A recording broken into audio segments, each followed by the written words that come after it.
just want to do just a simple watercolor scene. So just adding a little bit, it's supposed to be clean water, but you know me by now, it's not quite clean.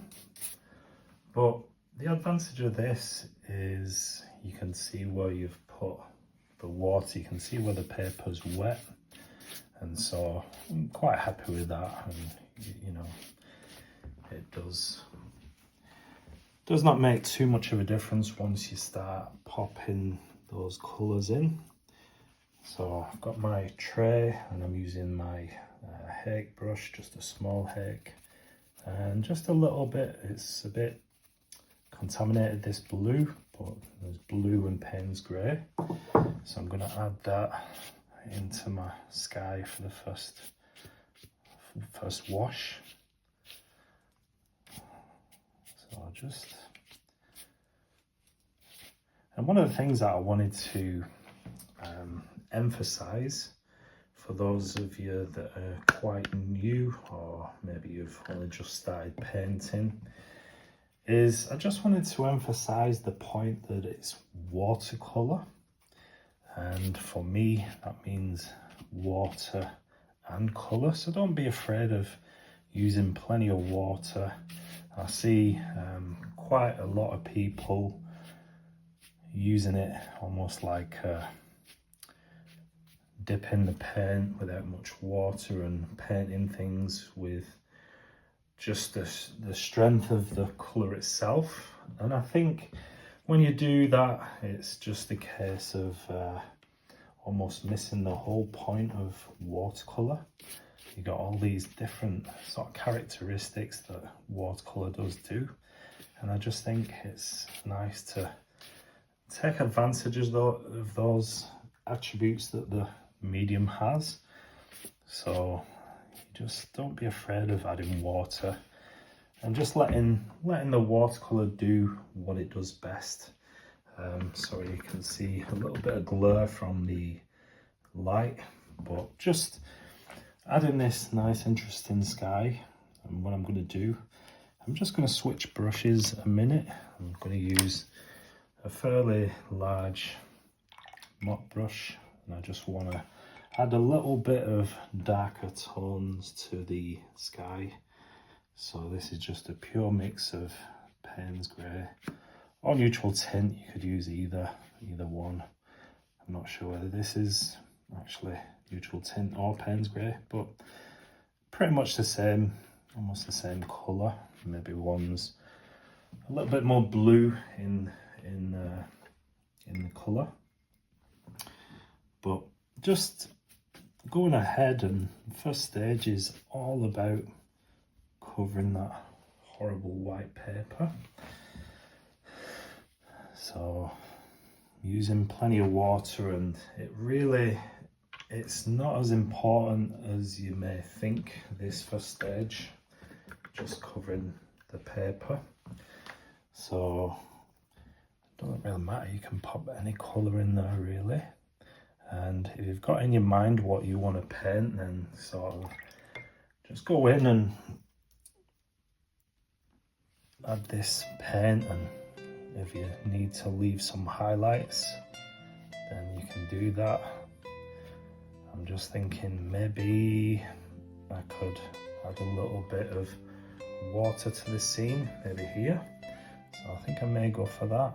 So I'm happy with the way things are looking. It's quite a nice sky. So my next decisions are going to be what I'm going to include in this painting scene, in this landscape. But I'm quite happy with the way the sort of soft sky is looking. Let me see if I can move the camera a little bit just so that you can see. Hopefully you can see that. So there is a little bit of glare, so I'm hoping that you can just see what I'm trying to show you. The paper's still wet, but I'm going to let that dry somewhat to start adding in more details and decide what I'm going to add to this scene. So I do have a few little hairs in the on the paper, which have come from probably my hairbrush. So don't worry about that. If that does happen, just wait until the paper's dry and then you can remove it rather than disturbing that paint. You may have a little line or some sort of marking where the hairs from the brush have been, but we'll try and work around that, and I'll show you how I do that as I go along. So just going to let this stage dry and then come back with a few different components to this landscape. So the paper's dry now. So what I'm going to do, you can see where I've lifted just those couple of hairs, just minor marks, so it's not too bad. I waited till that was dry and then I just picked it off with my fingernails. So what I want to do now is just add a little bit of detail. So I want to add a little bit of a hillside on this side. So I'm just, again, using my palette, and I'll be using this throughout.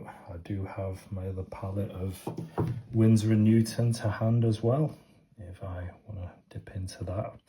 So I'm just creating a hillside, and I just want to add various different colours. So there's the sap green, and I'm just going to add a little bit of yellow ochre to that sap green now as well, just to add that interest. And let's go and add a little bit of red as well. This is just the cad red to that mix of yellow ochre, and this is just for interest. So just to keep things nice and interesting, just mixing up various colours now. I'm just adding in a little bit of this brown, which is, I believe it's the Van Dyke brown. Any brown will do, doesn't really matter too much. So got a little bit of darkness at the bottom of this hill, and just while the paint's still wet, just adding in little dashes of Payne's grey as well. So I'm going to repeat this on the other side just to give a little edge to the river or stream running through this scene. So this is, again, this is the Van Dyke brown, and just tapping in a little bit of Payne's grey as well. So I want this quite dark, so it gives a nice contrast to the scene. And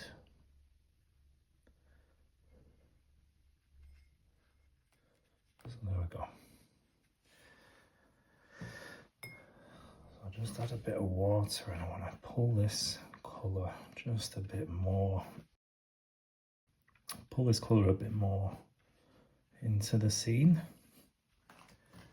and I will do a few things as well once I get this colour spread. I'm gonna do a little bit more dark here and there. It's just nice when you add colour to already wet paint, the way it mixes, the way it softens. I know I've shown you that many times on this channel. And like most of my videos, I do try and keep things friendly. If you're a beginner to watercolor, I like to keep things beginner friendly. So I'm just trying to explain things as I do, explain the colours, just tapped into a little bit more of the sap green. So I'm just allowing that to mix on the paper, and you can see what's going on here. So what I want to do, actually, just decided now, is just get my scraper, and all I want to do is just scrape out a few little details in the side of the hill, and I've timed that perfect. you can see just getting a few rocks here and there, not too many, just a few little details, maybe a big one over there, and then a bit wet on this side yet. So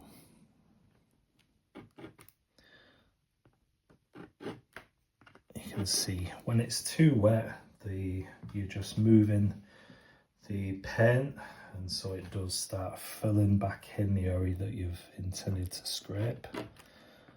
And when it's dry enough, then you get this perfect scrape. So I'm happy with that. I'm going to leave that scraping as it is, and we'll continue to add some darker tones to this once that scraping and the pigment has dried a little bit more.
Normally I would put a few trees in the landscape here, but I just thought I'd keep this quite simple, and it's more about shapes and colour.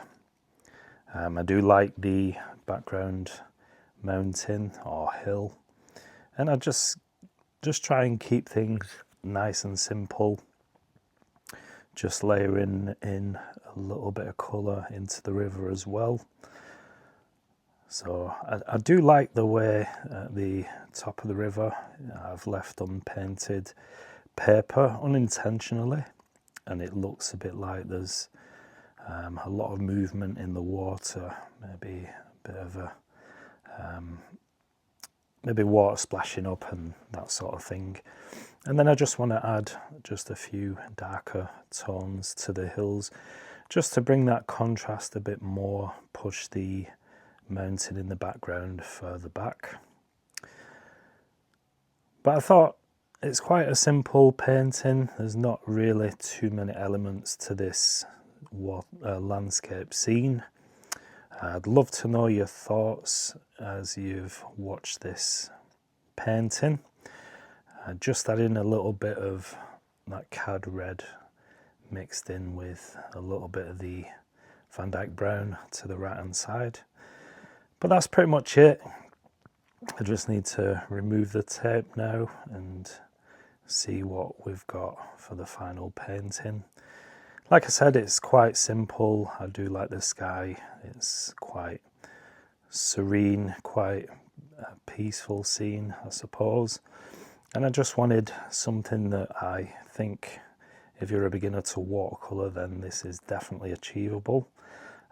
If you want to sort of watch this and follow along and paint as you do, then I'm sure it's something that you could be happy with. You could paint something quite similar, and but that's pretty much it.